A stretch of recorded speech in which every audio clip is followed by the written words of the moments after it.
إيران تعرب عن أسفها لهجوم متظاهرين على مجمع السفارة البريطانية وتخريب مقار تابعة لها. ومقتل 16 مدنيا برصاص قوات الأمن السورية، وروسيا تدعو إلى الكف عن توجيه انذارات إلى سوريا، وأنقرة لا تستبعد إقامة منطقة عازلة.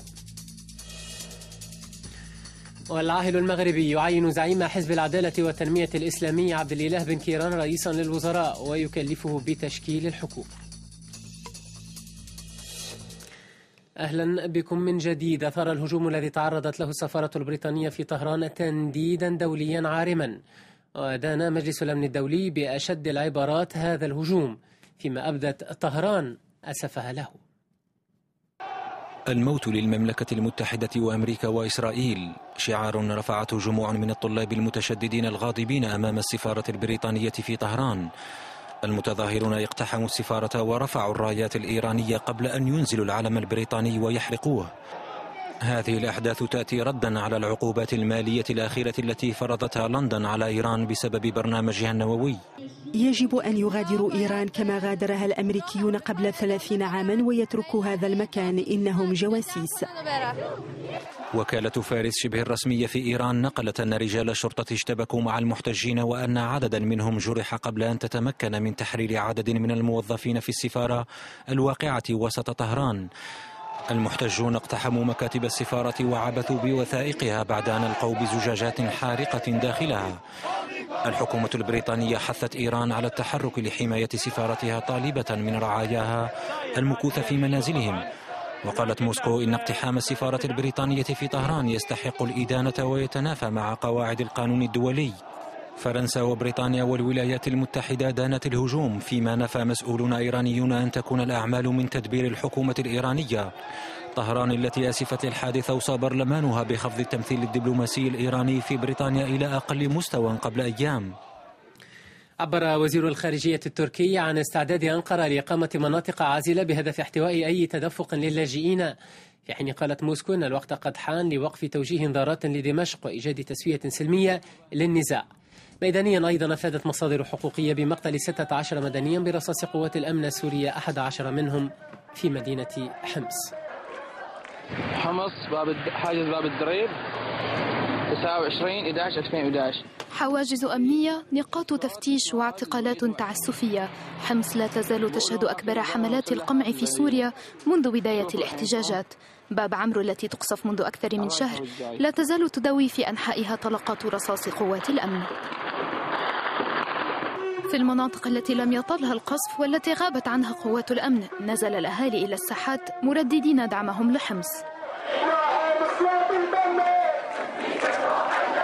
وأمام القمع المستمر، تركيا كررت دعمها للشعب السوري. إذا تدفق اللاجئون بالآلاف نحو العراق ولبنان وتركيا، فسيتطلب ذلك من المجتمع الدولي اتخاذ خطوات مثل إقامة منطقة عازلة. أوغلو صرح أيضا أن بلاده مستعدة لأي سيناريو، لكنه استبعد التدخل العسكري. دعم تركيا للحركة الاحتجاجية في سوريا قابله دعم روسيا المطلق لنظام الأسد. الدعوات لفرض حظر أسلحة آخر، هذه المرة في سوريا، سنتعامل معها ونحن نضع في عين الاعتبار ما حدث في ليبيا، وكذلك الطريقة التي تصرف بها شركاؤنا. والأهم الآن هو التوقف عن استخدام الإنذارات. روسيا ترى أن حظر السلاح لن يكون عادلا لنظام الأسد، خاصة وأن المعارضة السورية باتت بالتأكيد مسلحة مع تشكيل منشقين لجيش سوريا الحر. المحتجون من جهتهم يخالفون روسيا الرأي، فبالنسبة لهم جيش سوريا الحر هو الوحيد الذي يقوم بحمايتهم حاليا. في مصر أغلقت مكاتب الاقتراع في ختام المرحلة الأولى من الانتخابات التشريعية التي جرت في 9 محافظات. وقالت منظمة العفو الدولية أنها لم ترصد أي مخالفات خلال هذه المرحلة. ومن جهته توقع المجلس العسكري أن تتجاوز نسبة المشاركة في الاقتراع 70%. معي في الاستوديو الناشط السياسي أحمد إسماعيل. سيد إسماعيل، مرحبا بك.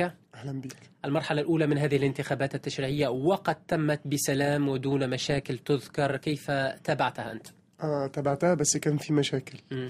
المشاكل اللي حدثت ان في حزب النور وحزب الحرية والعدالة اتهموا بعضهم البعض بالتزوير، وكان في القاهرة أيضا 11 مدرسة. كان في قدامهم بلطجية بسيوف وبسنج وبمطاوي، والجيش توجه هناك هو والشرطة، وكانوا مانعين القضاة يخرجوا من اللجن اللي هي في المدارس.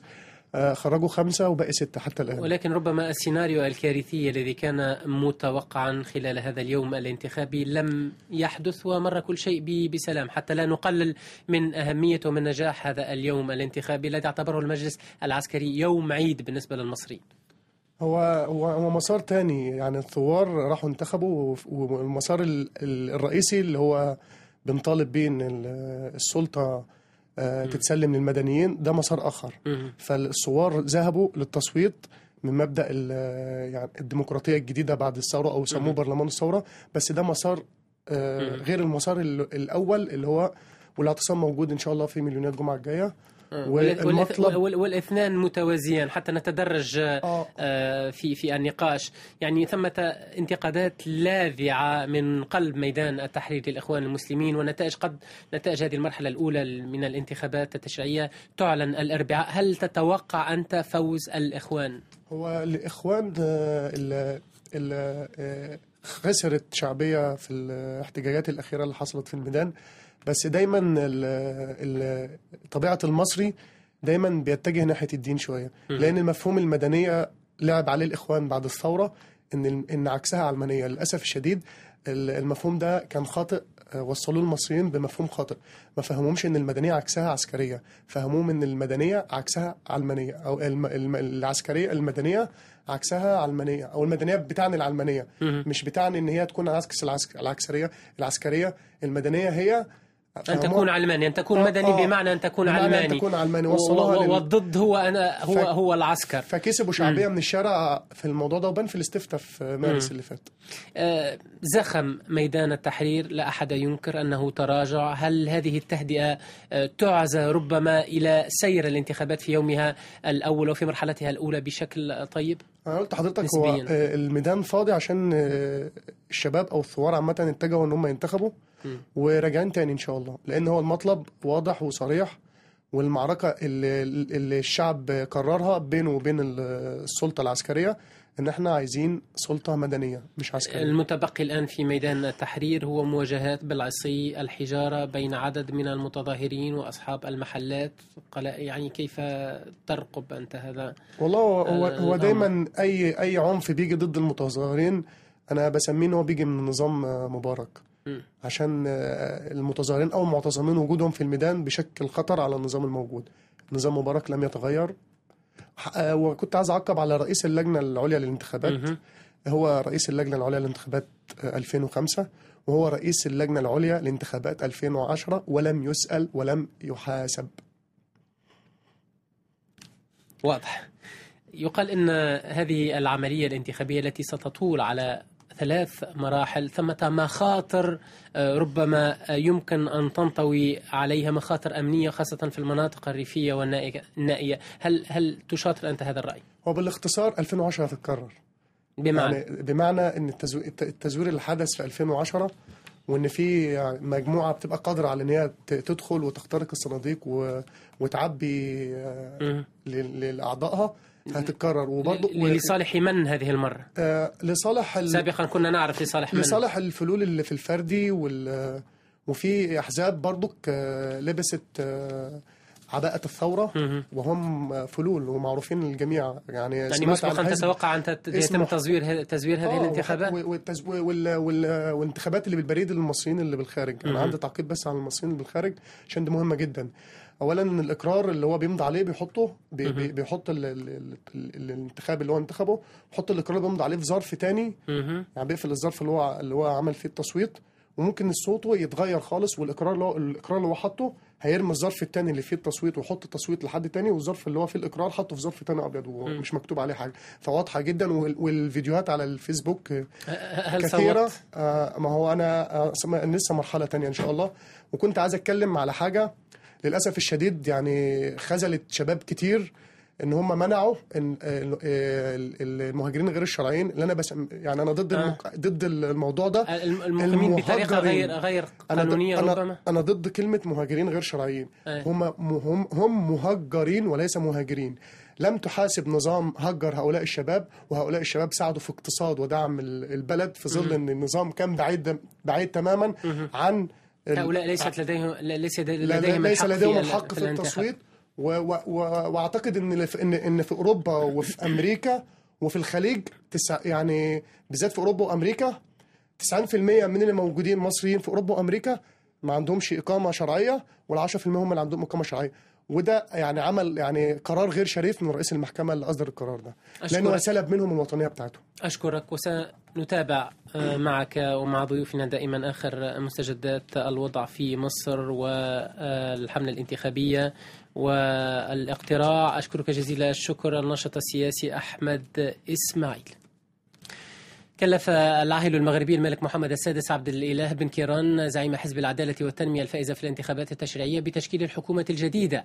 بن كيران إسلامي معتدل اختار مبكرا التعاون مع الملكية، وهو خيار أتاح له الوصول اليوم إلى السلطة.